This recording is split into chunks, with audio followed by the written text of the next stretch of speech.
Le catholicisme romain est l'organisation religieuse la plus malsaine au monde. Cette religion sectaire a versé le sang de beaucoup d'innocents, elle a égaré de millions d'âmes à cause de son faux évangile du salut par les œuvres, elle a escroqué les croyants catholiques par la vente des indulgences et le culte des reliques. Dans cette vidéo nous allons exposer l'escroquerie satanique qui se cache derrière le culte des reliques des soi-disant saints. Je vous prie de regarder attentivement les extraits suivants. Les reliques. Entre le XIe et le XIIIe siècle, elles vont jouer un rôle primordial pour financer les projets de cathédrales les plus ambitieux. Une relique, c'est un objet qui a été au contact avec un saint ou bien un fragment du corps du saint. Et du coup, on va vénérer un os, un tibia, un crâne, une phalange qui vient d'un corps saint ou bien un vêtement qui a été en contact avec lui. Pour voir ou toucher une relique, les hommes et les femmes du Moyen-Âge doivent payer. Et ils sont prêts à dépenser sans compter. Alors peut-être le plus difficile pour un esprit contemporain, relativement au Moyen-Âge, est-il de comprendre l'importance absolument capitale, gigantesque des reliques. Les reliques constituent une manne considérable pour l'Église, qui l'a bien compris et qui va parfois abuser de leur pouvoir de séduction. La relique, on la promène solennellement, on en fait payer chèrement l'accès quand il le faut, mais surtout, malgré tout, on la montre à tout le monde. Du plus humble serf jusqu'au roi de France, tout le monde doit voir pour croire. L'Église va même s'adonner à de troublantes dérives.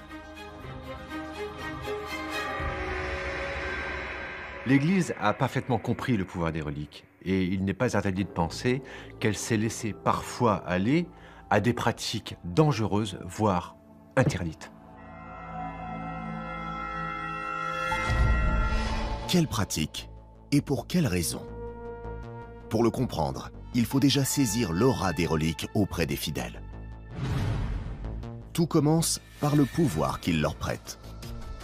L'évêque va en jouer de façon maximale, au point que pour construire une cathédrale, il faut une relique. Capable d'accomplir des miracles, elle garantirait également une vie meilleure dans l'au-delà. Embrasser une relique, ce n'est pas tant embrasser un objet qu'embrasser le saint qui est derrière. Lui qui est à côté du trône du Père Céleste. Et donc, espérer profondément que ce saint va vous introduire plus facilement à l'éternité.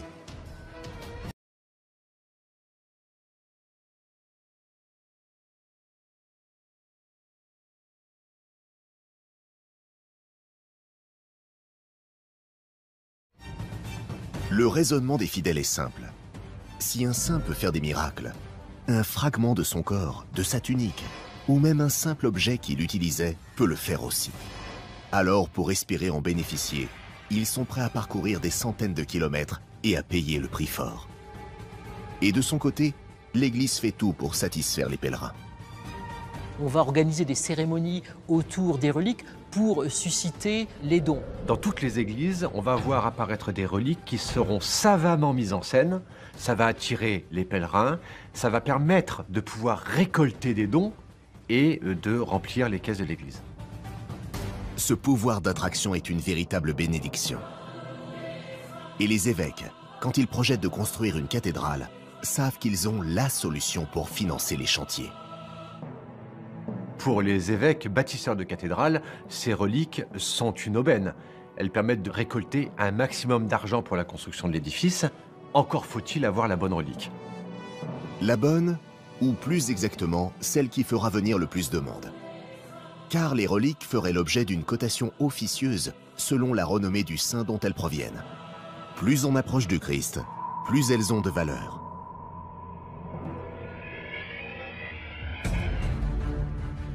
Mais curieusement, au Moyen-Âge, plus les projets de nouvelles cathédrales ou d'églises monumentales se multiplient, plus les reliques foisonnent pour les financer. Au point que certains commencent à se poser des questions sur leurs prétendues saintes origines.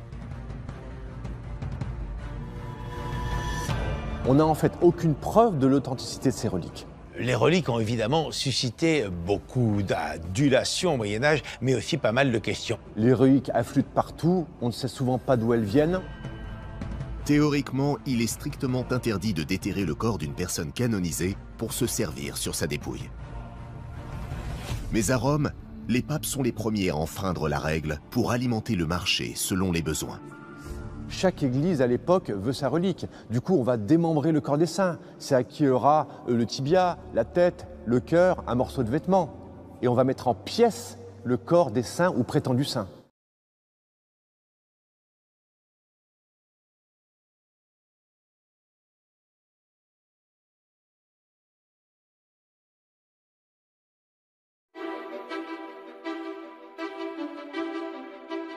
Ce trafic a commencé dès le 9e siècle et n'a cessé de se développer par la suite. À Rome, on ne compte plus les évêques ou les abbés qui pillent les catacombes pour se procurer les précieux restes, soit en les achetant, soit en les volant purement et simplement. Au XIIe siècle, le phénomène a pris une telle ampleur que certains esprits perspicaces se posent ouvertement des questions sur l'origine des reliques présentées en France et en Allemagne. Le plus célèbre d'entre eux est lui-même un homme d'église, Guibert de Nogent. Guibert de Nogent est un des premiers à s'interroger sur les reliques et à proposer une véritable enquête pour savoir si elles sont ou non historiquement authentiques. Il est interrogé, il est sollicité par le fait qu'on se prévaut de reliques dont l'origine lui semble extrêmement douteuse quand elle n'est pas parfaitement malhonnête. Au début des années 1100, en l'espace de quelques enquêtes retentissantes, Guibert de Nogent s'impose comme un spécialiste incontesté. Et tout est parti d'une minuscule relique exposée près de Soissons. Ce qui lui a mis la puce à l'oreille, c'est le voisinage de l'abbaye de Saint-Médard qui se flatte de posséder une dent du Christ sans en expliquer l'origine et sans pouvoir en justifier l'existence. En réalité, cette première énigme ne lui prend que très peu de temps. Pour un enquêteur de sa trempe, la tromperie est évidente. Il faisait très justement observer que, par exemple, le Christ, quand il est mort, n'avait pas du tout aux yeux de ses contemporains valeur divine, qu'il était tout à fait exclu qu'on ait pu conserver son corps. Donc que la dent que gardaient les abbés de Saint-Médard qui s'en flattaient pour faire venir des gens était tout simplement une dent, peut-être même pas d'homme. On a eu comme cela des exemples de reliques qui se sont révélés être des ossements d'animaux. Il y avait une gigantesque escroquerie.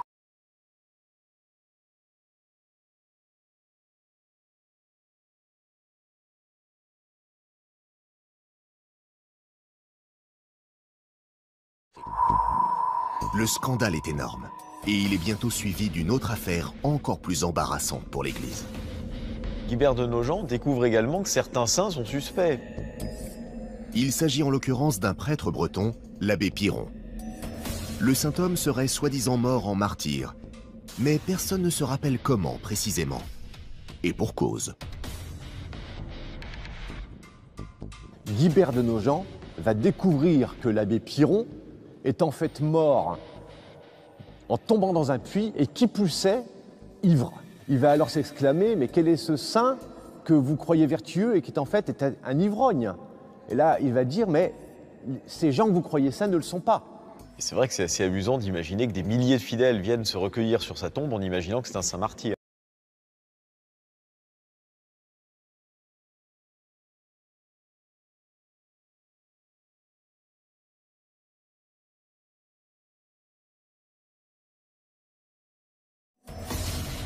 Et Guibert de Nogent n'est pas au bout de ses surprises.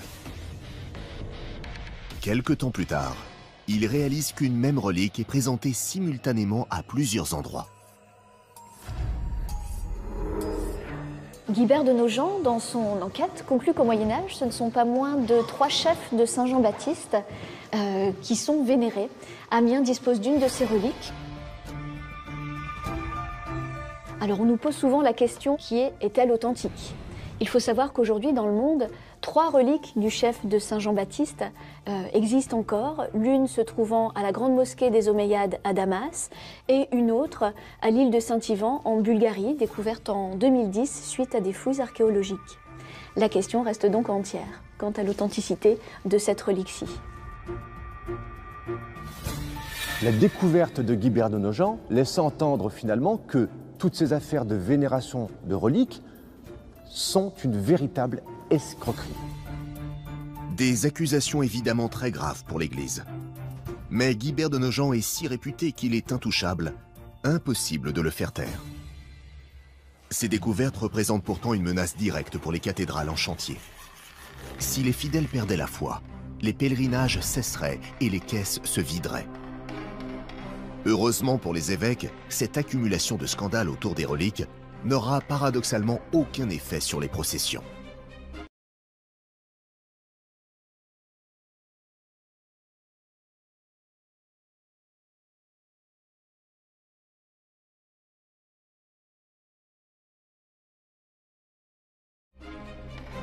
Si on prend l'exemple de la relique de la Sainte Face de Saint Jean-Baptiste à la cathédrale d'Amiens, la peau du visage de Saint Jean-Baptiste. Pour les habitants d'Amiens au XIIIe siècle, l'essentiel, c'est que cette relique soit efficace, c'est qu'elle apporte des miracles et que quand on la vénère, on puisse être exaucé dans ses prières. La question de savoir si c'est la vraie ou pas la vraie, elle ne se pose pas dans les mêmes termes qu'aujourd'hui. Même la découverte de plusieurs saintuaires, la relique la plus vénérée de toute la chrétienté, n'y changera rien. Le saintuaire est pourtant le linge traditionnel qui enveloppait le Christ dans sa tombe. Comme Guibert de Nogent ne manque pas de le relever, par définition, il ne peut y en avoir qu'un. On a un saintuaire à Cadouin, on a un saintuaire à Besançon, on a un saintuaire qui apparaît dans le cours du Moyen-Âge en Savoie. Bon, cette multiplication des saintuaires ne pose aucun problème. Parce que ce qui compte pour l'Église, c'est qu'il y ait une dévotion authentique au Christ dans tous les endroits où on présente ce type de relique.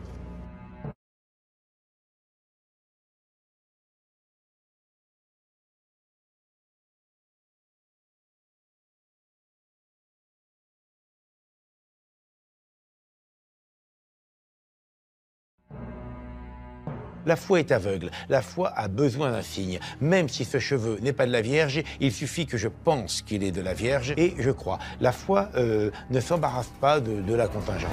Il ne s'agit pas de prouver scientifiquement qu'il s'agit bien d'un morceau du corps de la personne. Il s'agit d'avoir un objet qui spirituellement soit efficace. Et cela, Guibert ne le conteste pas. Guibert pense que la foi, évidemment, transcende tout cela. Ce qu'il dénonce, c'est le pur matérialisme mercantile des moines qui, dit-il, eux qui savent que le cheveu n'est pas de la Vierge, alors sont blasphématoires.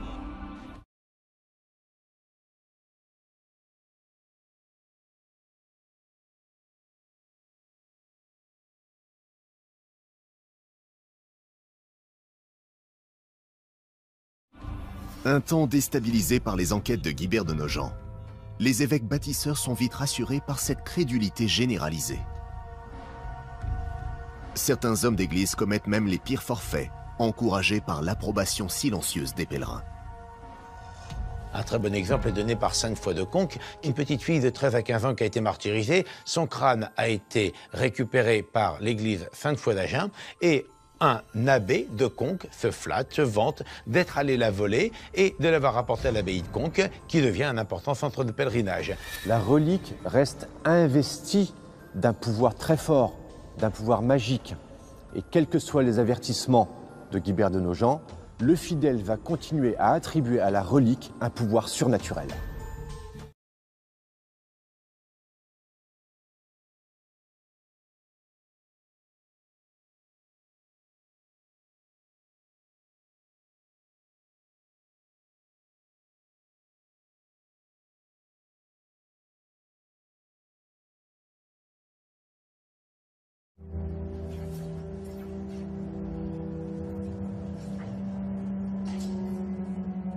La vision de ces personnes plongées dans la dévotion me met mal à l'aise.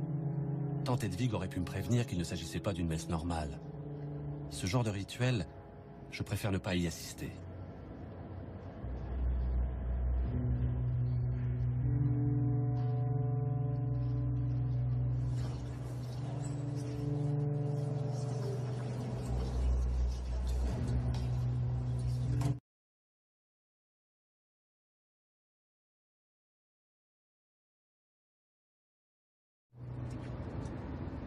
Plus tard, quand je quitte ma tante, elle me fait promettre d'allumer un cierge pour elle, à l'occasion.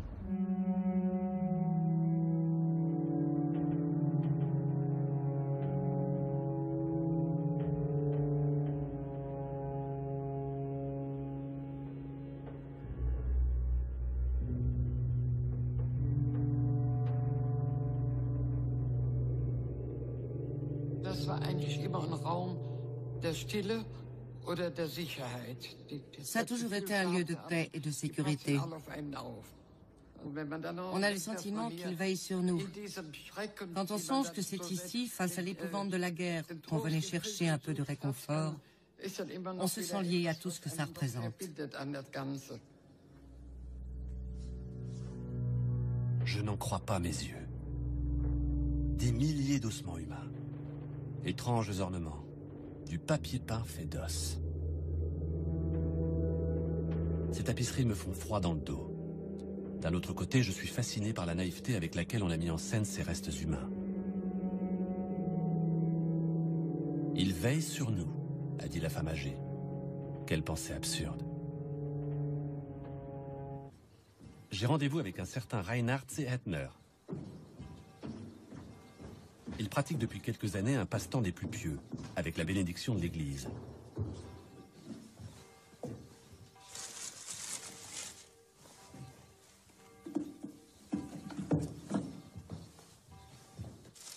Il orne les vieux os d'un nouvel emballage. Celui-ci a été envoyé par un monastère autrichien. Monsieur Zehetner doit le décorer et lui confectionner un cadre.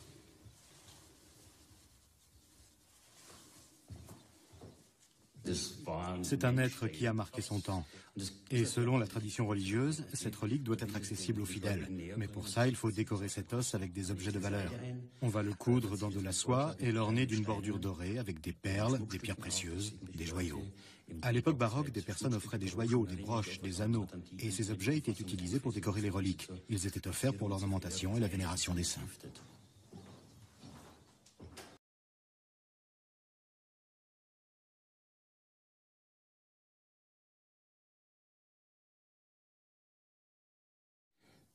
Je considère le saint comme un intermédiaire avec Dieu. Mais il y a beaucoup de gens qui vouent un culte démesuré aux reliques. Comme ce cercueil d'un saint en Haute-Bavière. Une femme venait régulièrement chez le prêtre qui avait la garde de la relique pour prélever un fragment du cercueil en bois.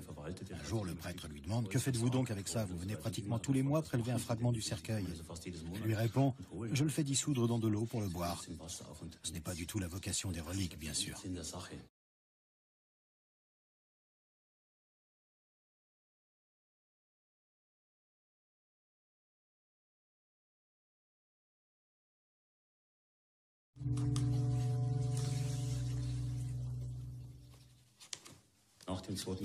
Après le deuxième concile du Vatican, la vénération des reliques a de nouveau été abolie.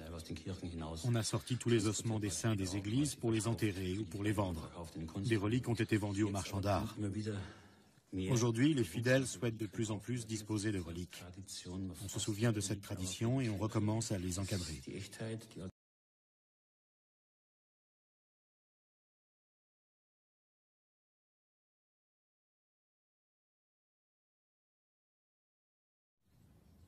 En revenant d'un pèlerinage à Rome, Ursule et ses suivantes vierges sont passées par Bâle. Ici, les femmes ont pris le bateau pour rejoindre Cologne en descendant le Rhin. Elles étaient accompagnées du pape et de l'évêque de Bâle. Elles ont toutes été massacrées devant les portes de Cologne par les terribles Huns. J'ignorais que les Huns s'étaient aventurés jusqu'à Cologne.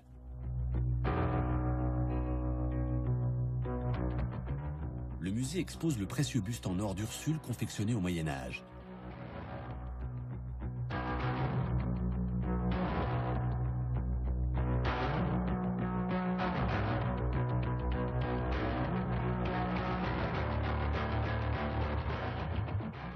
Autrefois, les ossements d'Ursule se trouvaient dans ce buste. On m'explique qu'ils n'y sont plus. Au Moyen-Âge, le trafic des ossements saints était intensif. Il paraît même qu'on se battait pour rentrer en possession des précieux ossements. Plus il y avait de saints, plus le ciel offrait son aide, et plus les pèlerins étaient nombreux. Il y a des siècles, la voûte crânienne d'Ursule a échoué de Cologne à Bâle. Aujourd'hui, elle est gardée au monastère Mariastein, non loin du musée. L'abbé du monastère tombe à pic.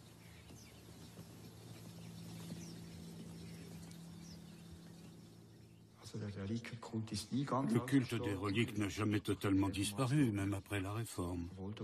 Et ce, en dépit du fait que quantité de reliques ont été détruites.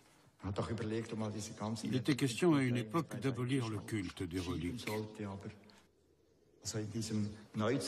Dans le socle de ce buste moderne de notre monastère, il y avait un coffret qui contenait des reliques, des ossements. J'ai autorisé qu'on fasse analyser ces ossements. Et parmi les reliques de Sainte Ursule, les analyses ont démontré qu'il y avait aussi des os masculins.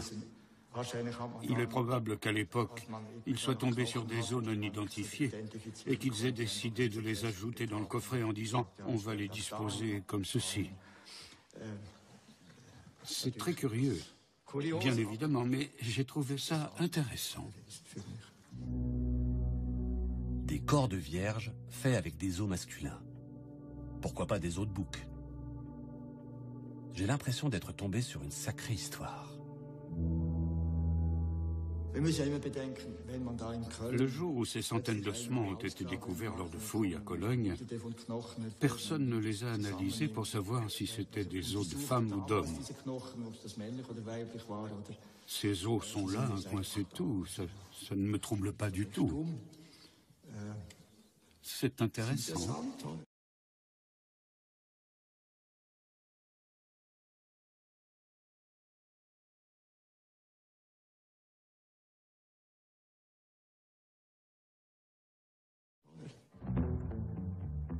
Incroyable. Des années durant, tante Hedwig m'a rabâché ses saintes balivernes et j'ai tout avalé, en bon garçon modèle. Je me sens après coup terriblement idiot. Une envie irrésistible me prend soudain de balancer à la figure de ma tante son folklore religieux. Chère tante Hedwig, j'espère que tu te portes bien. Je suis actuellement sur les traces de tes saints et j'apprends beaucoup de choses très étranges. Ta foi m'apparaît aujourd'hui bien crédule. Je pourrais t'en raconter des vertes et des pas mûres. Je ne serais même pas étonné de croiser un jour une vierge portant la barbe. Comme je suis dans la région, j'en profite pour faire un détour par Eichsel, un village badois qui se trouve à proximité. L'abbé Lucas m'a raconté que dans ce village, on célébrait une fête en l'honneur de 3 vierges de la suite de Sainte Ursule. Cette cérémonie existe depuis plus de 5 siècles. Les reliques des saintes peuvent uniquement être portées par des vierges.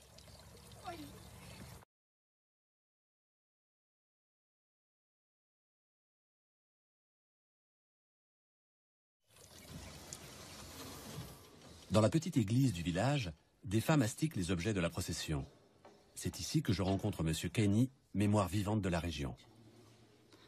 Il y a 2 ans, lorsque nous avons célébré l'anniversaire du village, un homme m'a dit « Tu sais qu'il y a encore des vierges qui accomplissent des miracles aujourd'hui ?» J'ai répondu que j'ignorais. Mais c'est vrai, j'en étais baba. Mais c'est vrai, à notre époque, on n'assiste encore pas à des miracles, mais à des guérisons de malades.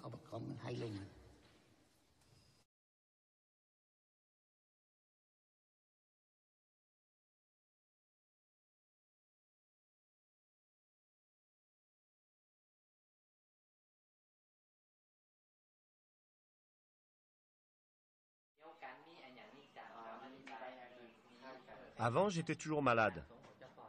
Ma grand-mère a demandé à l'esprit Prajaoyod, dont la statue trône dans le temple qui lui est dédié, s'il voulait bien prendre mon corps et le guérir. J'ai accepté qu'il se serve de mon corps pour revenir parmi les vivants. Depuis ce jour, je n'ai plus jamais été malade. Monsieur Kenny, quand on regarde la relique de Cunégonde, on remarque que la mâchoire inférieure est en bois.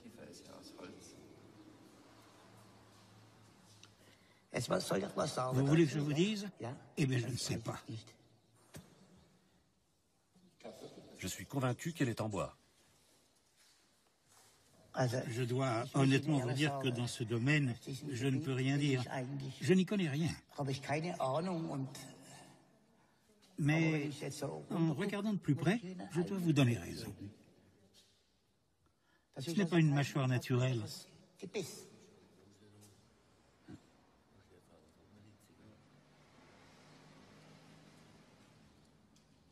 Ça vous dérange? Ça? Non, ça ne me dérange pas. Ça ne me dérange pas. Après la Seconde Guerre mondiale, J'ai trouvé ceci dans les archives du presbytère d'Eixel. Je sais que les habitants d'Eixel vont me couper la tête, mais le prêtre qui a trié les os a écrit qu'il y avait aussi des os de poulet.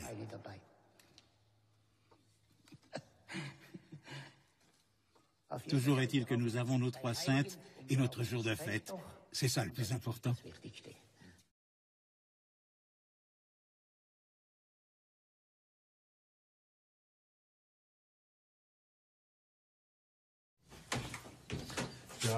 La première chose que je vais vous montrer, c'est ce cadre à reliques. Il est grand et il contient des os d'une belle taille. Les collectionneurs privés possèdent rarement des os comme cela. Ils sont vraiment très grands. Je les ai achetés à un éducateur spécialisé, mais sans le cadre. À l'époque, j'ai dit à cet éducateur que je ne pouvais les acheter tout de suite pour des raisons financières. Ensuite, j'ai dit aux saints qu'ils devaient s'en charger eux-mêmes et 2 semaines plus tard, l'éducateur me les a apportés sans rien réclamer en retour.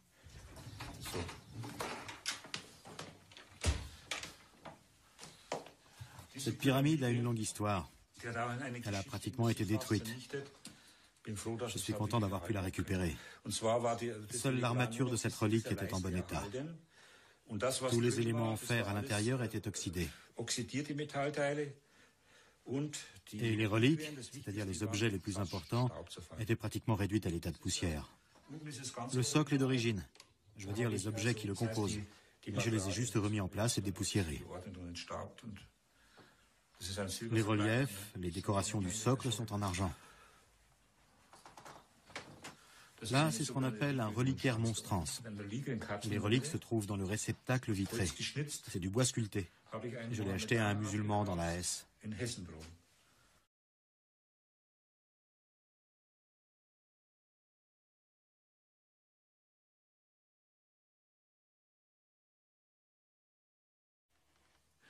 Les ossements sont un peu des charnières entre la vie ici-bas et l'au-delà. Les reliques sont l'équivalent des synapses dans le système nerveux. Pour l'être humain que je suis et qui possède 5 sens, les reliques sont palpables. Ce n'est pas seulement abstrait. Je peux les appréhender avec mes sens, je peux les contempler, les toucher, les embrasser. C'est pour ça que je trouve que le culte des reliques est une bonne chose.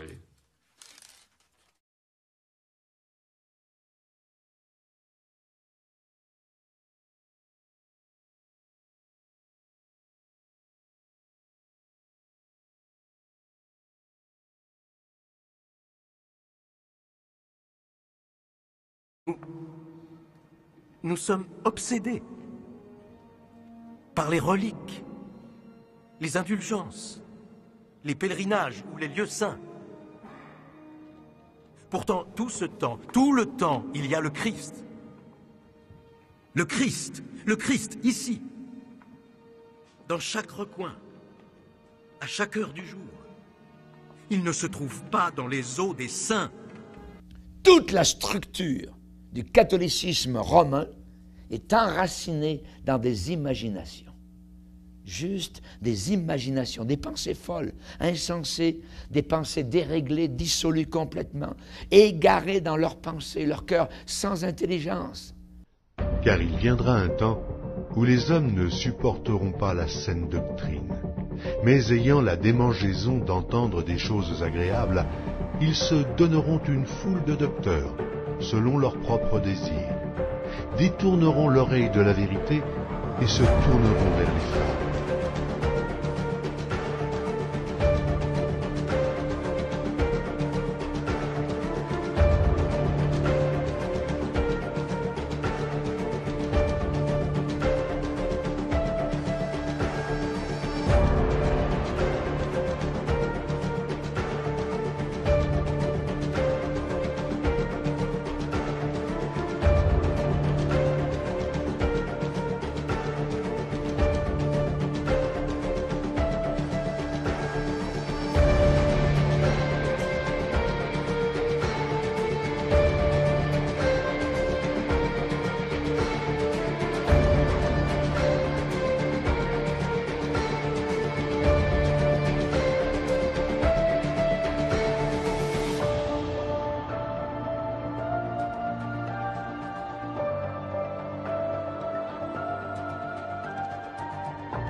je suis le chemin.